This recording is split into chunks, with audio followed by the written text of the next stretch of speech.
जयसिंगपुरात गटारीचे पाणी रस्त्यावर, पालिका प्रशासनाचे जाणीवपूर्वक दुर्लक्ष।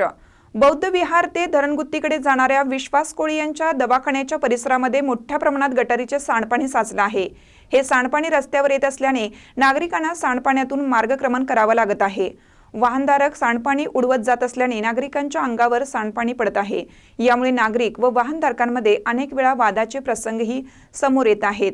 पालिका प्रशासनाने याकडे जाणीवपूर्वक दुर्लक्ष केले असल्याचे परिसरातील नागरिकांमधून बोलले जाते। स्वच्छ, सुंदर व स्मार्ट सिटी म्हणून जयसिंगपूर शहराची ओळख निर्माण झाली आहे। मात्र बौद्ध विहाराकडून धरणगुत्तीकडे जाणाऱ्या रस्त्याच्या लगत मोठ्या प्रमाणात सांडपाण्याची डबकी साचली आहेत। या ठिकाणी सांडपाणी ओव्हरफ्लो होऊन रस्त्यावर येत आहे। हे सांडपाणी अनेक दिवसापासून साचल्याने मोठ्या प्रमाणात परिसरामध्ये दुर्गंधी पसरली आहे। त्याचबरोबर वाहनधारकांना व नागरिकांना रस्त्यावरून जाताना या सांडपाण्याचा नाहक त्रास सहन करावा लागत आहे। पालिका प्रशासनाने हे सांडपाण्याचे डबके मोजवावे व सांडपाण्याची अन्यत्र निर्गती करावी अशी मागणी नागरिकांमधून होत असून पालिका प्रशासन अद्याप याकडे दुर्लक्ष केल्याचे चित्र पाहायला मिळत आहे। महानकर न्यूजसाठी इजाज खान पठाण, जयसिंगपूर।